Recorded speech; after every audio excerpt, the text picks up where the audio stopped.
주의 이름으로 사랑합니다. 네, 감사합니다. 고맙습니다.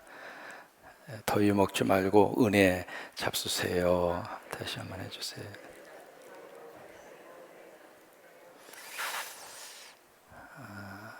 지금 이제 다윗과 그 다음에 그의 아들 압살롬 사이에 권력쟁투가 일어납니다. 초창기에는 누가 기세를 잡았느냐면 압살롬이 기세를 잡습니다. 그래서 다윗이 아무런 힘 한번 쓰지 못하고 파죽지세로 다윗이 밀립니다. 여기 지금 두 사람이 등장을 하고 있죠. 한 사람은 후세이고 또 한 사람은 아히도벨이라고 하는 사람입니다. 마치 두 사람은 이 다윗과 압살롬의 대리인처럼 역사의 전면에 등장을 하고 있는데, 원래 이 두 사람 모두가 다윗하고 굉장히 관계가 깊은 측근들이었습니다. 근데 이제 아히도멜은 압살롬 쪽으로 기울었고, 후세는 바로 이 압살롬의 수하로 들어가서 스파이 역할을 해요. 근데 이 스파이 역할을 누가 하게 했는가? 다윗이 하게 합니다. 나 따라오지 말고 당신은 이 속에 들어가서 신하인 척해서 이 압살롬이 하는 모든 동향을 나한테 알려주시오. 그래서 이 다윗이 후세를 압살롬 밑으로 이제 집어넣게 되는 거죠. 이 압살롬은 사실 이제 후세가 다윗의 역대상에 보시면은 다윗의 벗이라고 그랬거든요. 이게 알려진 모든 면에서 봤을 때 압살롬이 후세를 쉽게 받아들일 수 있는 사람이 아니에요. 아닌데 압살롬은 후세를 아무런 의심 없이 후세를 받아들입니다. 결국 이제 둘 사이의 이 문제가 이제는 이 둘 사이로 그렇게 대리전 양상으로 그렇게 발전이 됩니다. 발전이 돼서 이 후세는 압살롬에게 와서 말 그대로 아주 립 서비스를 엄청나게 합니다. 왕이여, 한 번 부르는 것이 아니라 왕이여, 또 왕이여, 그러면서 만세수하옵소서. 사람이 이게 기대 이상의 격찬을 하잖아요. 그러면 한 번 정도 생각해 봐야 돼요. 도대체 저 사람이 뭘 의도하는가? 근데 압살롬은 이 후세가 팍 띄워주는 그 바람에 말 그대로 그 속에, 풍선 속에 바람이 들어간 거죠. 여러분, 풍선을 계속 불다가 보면 계속 풍선이 커지는 것이 아니라 한순간 되면 어떻게 돼요? 뻥 하고 터지잖아요. 꼭 그하고 똑같은 거예요. 그러면서 이 후세가 하는 말을 가만히 이렇게 들어보면 뻥을 쳐도 보통 뻥을 치는 게 아닙니다. 이제 그 뒤를 가서 우리가 들여다볼 수 있는데, 이제 그 대신에 이 아히도벨은 하나씩 이 다윗의 흔적을 지워가는 작업을 시작을 합니다. 그래서 아히도벨이 베푼 첫 번째 계략이 바로 뭐냐면, 당신이 백성들 앞에서 전임자 왕의 후궁들을 함께 백주대낮에 동침을 하십시오. 그게 이제 완전히 당신 세상이다라고 하는 것을 선포하는 거거든요. 그래서 지붕 위에다가 장막을 쳐놓고 거기서 온 백성들이 보는 그 앞에서 백주대낮에 후궁들하고 그 짓을 합니다. 왜 이렇게까지 그 계략을 했을까? 물론 그 당시에 모든 나라들이 이제 그런 식으로 했습니다만은, 아히도벨은 바로 밧세바의 누구냐면 할아버지예요. 그러니까 할아버지 입장으로서 손녀 이 밧세바이 어떻게 다윗과의 관계 속에서 그렇게 됐는가, 그걸 다 알고 있는 거예요. 이제 그 모습을 보면서 아히도벨은 이제는 이 다윗의 시대가 끝났구나, 이제는 압살롬의 시대다, 이렇게 판단을 한 거죠.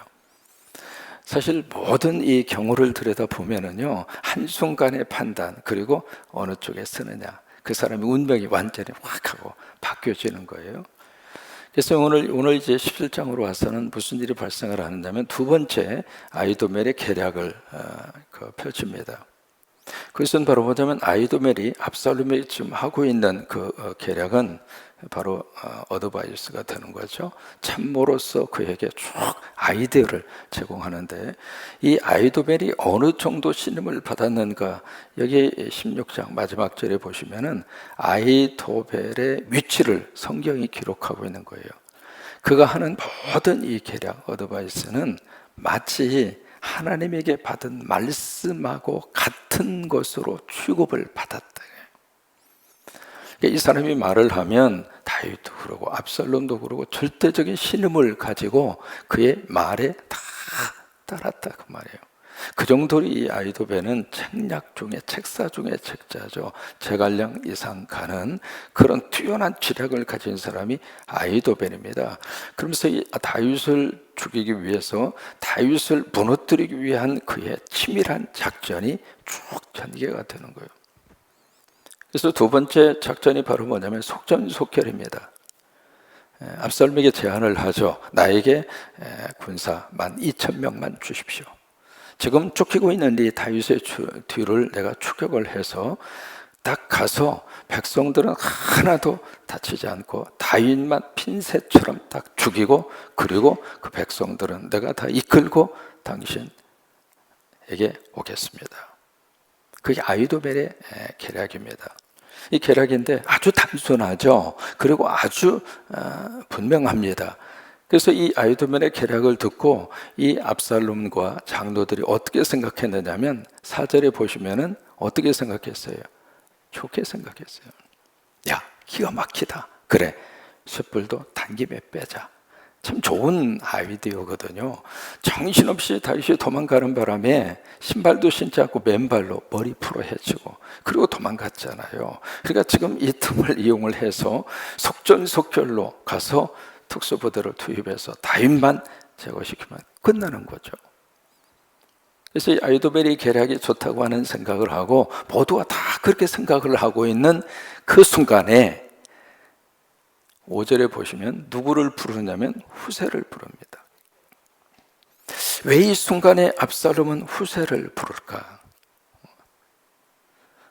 물론 이제 그 배후에 하나님이 계십니다만은 이 압살롬의 마음을 조금 들여다보면 압살롬의 마음속에 뭐가 있는가? 불안한 거예요. 아이도멜의 계략이 뛰어나기는 하지만은 뭔가 모르는 불안한 마음이 압살롬의 마음속에 있습니다. 사람은요, 좋은 일을 할 때는 상황이 꼬여도 마음이 편합니다. 왜요? 하나님이 함께 하시고 성령이 도와주시고 좋은 일이 안 되어도 이거 하나님의 뜻이야 받아들이면은 마음이 편한 거예요. 좋은 일이 잘 이루어지면 하나님이 복 주시는구나, 아멘하고 감사하고, 이래도 감사하고 저래도 감사하고. 그래서 출발 자체가 선하고 목적이 좋으면은요, 과정 속에서도 그런 마음을 가질 수 있거든요. 근데 출발 자체와 목적과 그 출발 자체가 나쁘잖아요. 안 좋은 방향에서 시작을 하잖아요. 그러면 그때부터 불안한 거예요. 압살롬이 바로 그런 마음이에요. 성령님이 함께 하시면은 우리 안에 뭘 주시는가? 평강을 주세요. 내가 너에게 평안을 주노니 세상이 주는 것과 같이 아니하도다. 그러니까 아버지가 주시는 평안, 성령님이 주시는 평안, 하나님이 주시는 평안, 그 평안이 우리 속에 있어야 하루하루 마음 편하게 살 수 있습니다. 이 어려운 상황 속에서 성령님이 여러분들을 꼭 지켜주셔서, 왜 우리들에게 있어서는 영원한 천국이 있잖아요.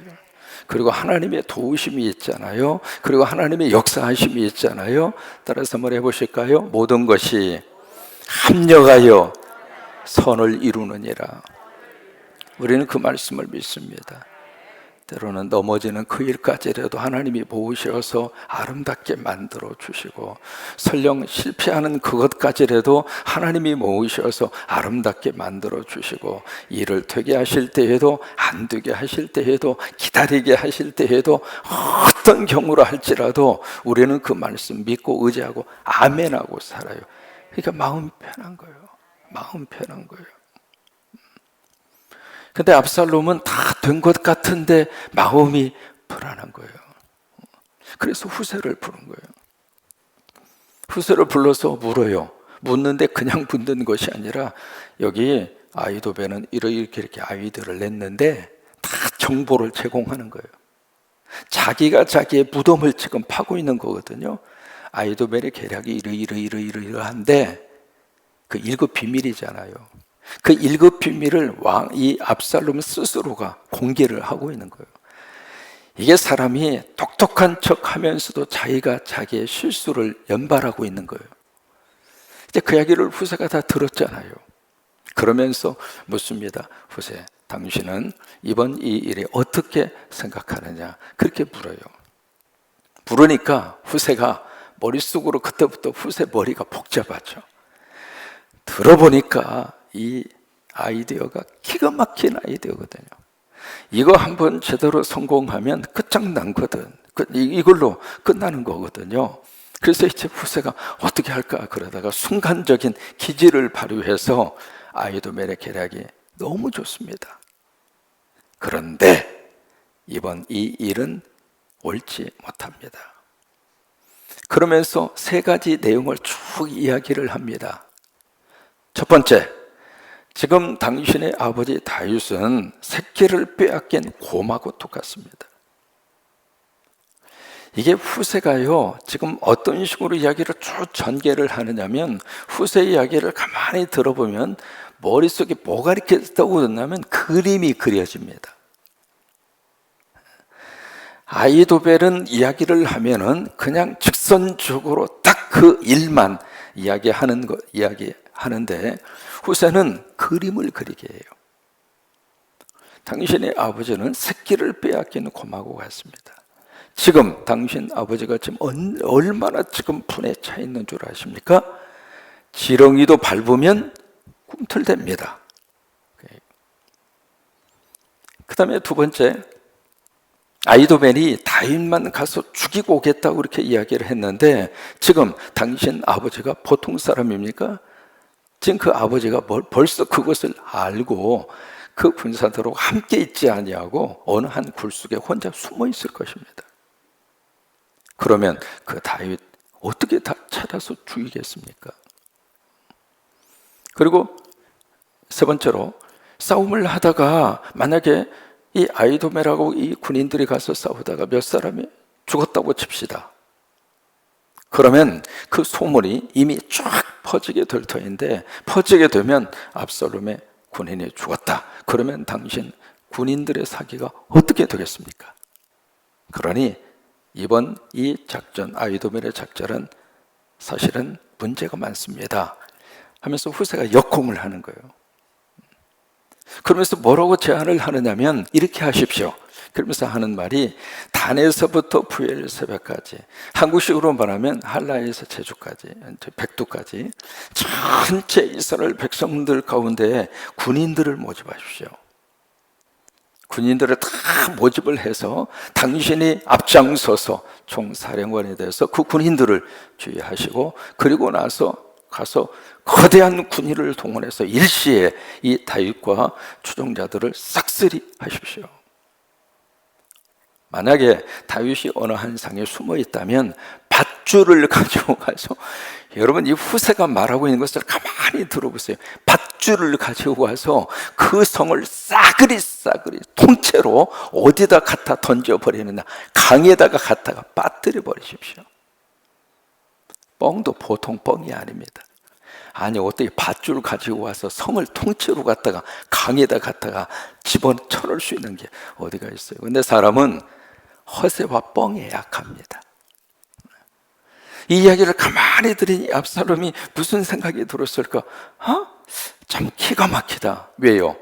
이 후세의 이야기를 가만히 들어보니까 다윗, 이 압살롬이 왕이 된 다음에 뭔가 백성들에게 보일 수 있는 기가 막힌 그림이라 이 말이에요. 폼나잖아요.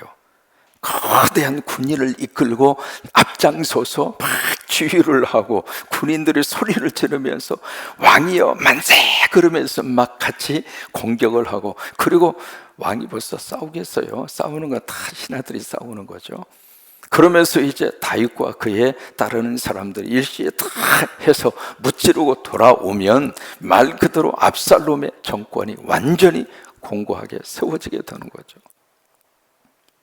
결국 압살롬은 누구 편을 선택하는가? 누구 쪽 선택했어요? 후세 쪽. 이렇게 사람이 감정에 약합니다.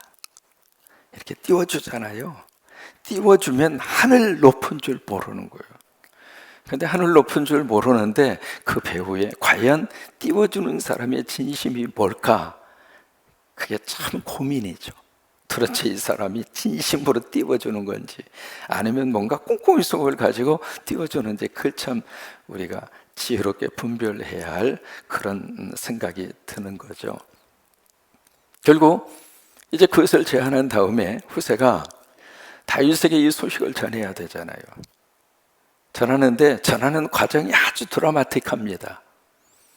이 후세가 이 다윗에게 이제 소식을 전해야 되는데 자기가 가서 전할 수가 없잖아요. 그럼 스파이라고 하는 게 들통이 나니까. 그래서 이제 누구에게 이야기하느냐면 사독과 아비아달에게 전합니다. 제사장입니다. 제사장에게 전하니까 이 사독과 아비아달, 그 다음에 누가 등장을 하냐면 계집종이 등장을 해요. 계집종, 이름이 없습니다. 계집종이 등장을 하고 그 다음에 요나단과 아히마하스라고 하는 사람이 등장을 합니다. 그 요나단과 아히마하스가 바로 마하나임에 있는 다윗에게 전달을 합니다. 근데 전달을 하는데 이게요, 이 일곱 비밀을 전달하는 그 과정 자체 속에 참 말 그대로 이게 긴장감이 도는. 그래서 이제 전달을 해서 이 계집종이 어디로 갔냐면 그 요나단과 아히마하스하고 접선을 해야 되잖아요. 접선을 하다가 들통난 거예요. 들통나서 우물 속으로 들어가잖아요. 우물 속으로 들어가고 우물 위에다가 이렇게 덮개로 덮고 거기에다가 곡식을 널어놓고 그리고 추적한 사람을 따돌리게 하잖아요. 이 기가 막힌 그런 방법으로 다윗에게 전달을 합니다. 전달을 하면서 아히도멜의 계략이 이러니 나는 이렇게 말을 했습니다마는 행여라도 압살롬이 무슨 작전을 펼칠지 모르니까 빨리 요단강을 건너가십시오. 그렇게 해서 이 다윗이 마하나임이라고 하는 곳으로, 마하나임이 어디냐면 사울의 아들이었던 이스보셋이라고 하는 사람이 있거든요. 이스보셋이 아비새라고 하는 사람하고 같이 연합을 해서 거기다가 임시정부를 세웁니다. 임시정부를 세울 때 임시 수도로 있었던 장소가 마하나임이에요. 그곳으로 다윗이 숨어 들어갑니다. 들어가는데 이 모든 과정을 성경은 어떻게 이야기하고 있는가? 14절입니다. 이게 우연히 어떻게 하다 보니까 이런 일들이 벌어지고 이런 사건들이 전개가 된 것이 아니라 14절에 보시면은 그 이유를 성경이 설명을 하고 있습니다. 같이 한번 읽으실까요? 압살롬과 온 이스라엘 사람들이 이르되 아렉 사람 후세의 계략은 아히도벨의 계략보다 낫다 하니 이는 여호와께서 압살롬에게 화를 내리려 하사 아히도멜의 좋은 계략을 물리치라고 명령하셨음이더라. 그예요. 이게 압살롬은 자기가 좋은 대로 지금 행동을 하고 있는 거예요. 행동을 하고 있는데 압살롬이 자기 좋은 쪽으로 선택을 하고 행동하는데, 그러나 거기에 하나님의 뭐가 있는가? 우리가 늘 기억하는 단어 하나가 있습니다. 뭐냐면 하나님의 섭리와 하나님의 뭐가 있느냐면 인도하심이 있습니다. 우리는 이 두 단어를 붙잡고 삽니다. 하나님의 섭리가 있다고 하는 거예요. 하나님의 인도하심이 있다고 하는 거예요. 압살롬은 그것을 모르고 했을지 몰라도 그렇게 하게 되는 그 행동의 배후에 하나님의 섭리가 있고, 섭리라고 하는 것은 우리 인생을 하나님이 계획하시고 우리 삶을 하나님의 목적대로 가이드해 주시는 것을 섭리라고 그래요. 우리 성광교회를 향하신 하나님의 섭리가 있어요. 이 시대에 우리 교회를 쓰시고자 하시는 하나님의 섭리가 있어요. 때로는 우리 성도들이, 우리 목회자들이, 우리 함께 이 교회를 목회하시는 우리 장로님들이 나름대로 계획과 생각을 가지고 하는 것 같은데 그 모든 생각의 배후에 하나님의 섭리가 있다 이 말이에요. 그래서 그때에는 그것을 깨닫지를 못하는데 딱 지나고 나면 하나님이 그래서 그분을 우리 당회로 보내셨구나. 하나님이 그 일을 하시려고 우리 장로님들을 그렇게 세우셨구나. 하나님이 그 일을 하게 하시려고 그 목회자를 이 재단에 세우셔서 그렇게 하시는구나. 그것을 우리가 나중에 알게 되는 거거든요. 이것도 똑같습니다. 그래서 여기에 하나님께서 이 압살롬을 끝내려고 그렇게 하나님이 역사를 하셨다. 14절에 그 말씀이에요.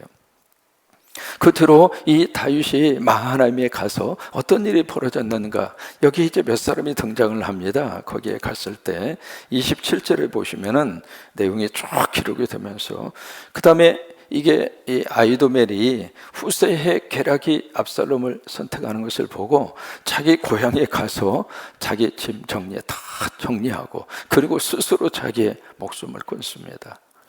어제 말씀드린 것처럼 성경에 최초로 자의적으로 의지적으로 자기 목숨을 끊은 최초의 사람이 아히도벨입니다.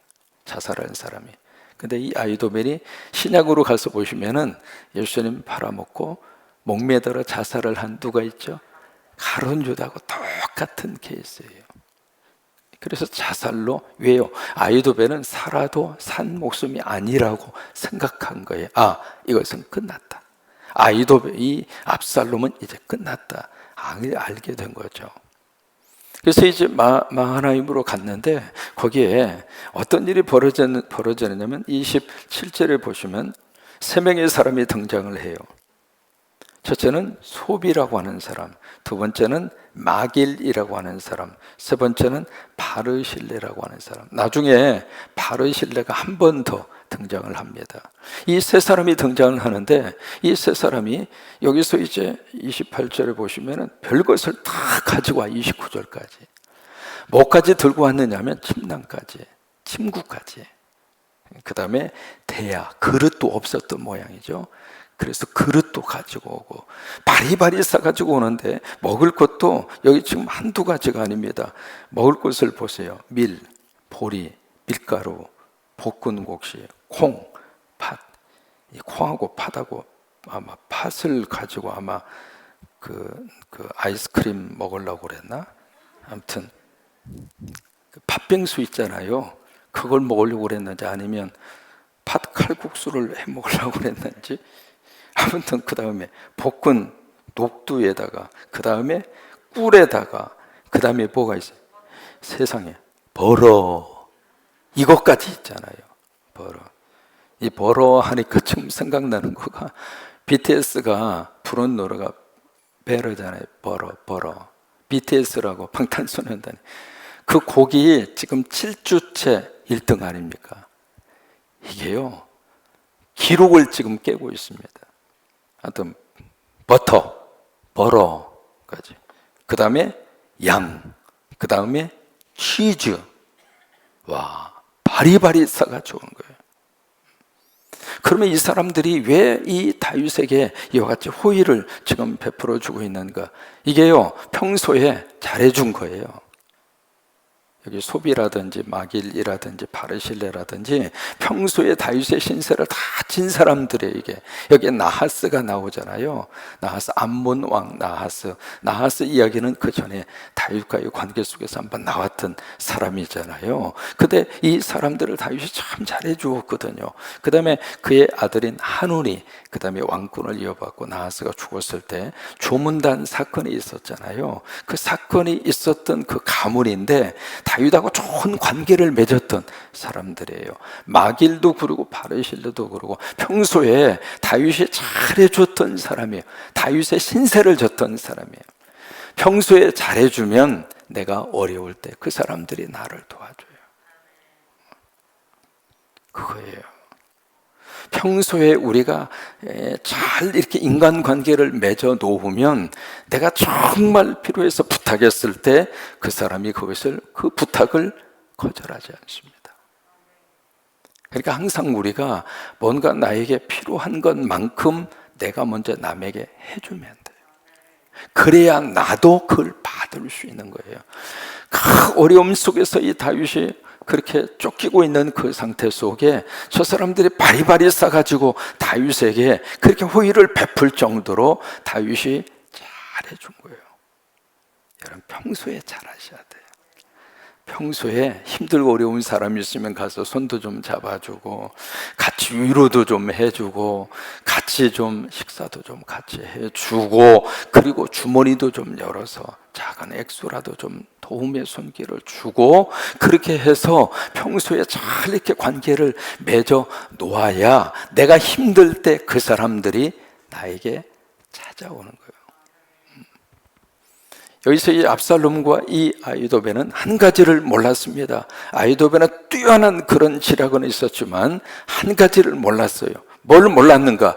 다윗이 이 고난을 당하고 벌을 받는 것은 하나님이 다윗이 지은 죄에 대한 하나님의 채찍일 뿐이지 다윗을 버린 건 아니에요.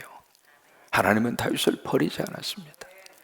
그래서 이 모든 27장에 보시면은요, 읽으면서 무슨 생각이 들었냐면 세상에 다행이다 싶은 내용들이 계속 일어납니다. 뭐예요? 압살롬이 후세를 받아들인 거, 와 다행이다. 그 다음에 이 후세의 계략을 채택해 준 거, 세상에 다행이다. 후세가 이 다윗에게 이 정보를 제공할 때 정보를 제공하는 이 과정을 보면서 들키지 않고 다윗에게 이 정보를 제공할 수 있었던 그것이 세상에 다행이다. 그리고 쫓겨서 가는데 그 마하나임에서 돕는 자들이 계속 다윗에게 찾아와 주는 것을 보면서 와 다행이다. 여러분, 하나님이 함께 하시면 그런 일들이 계속 일어나게 돼요. 오늘 하루 그 은혜가 넘치기를 주의 이름으로 축원합니다.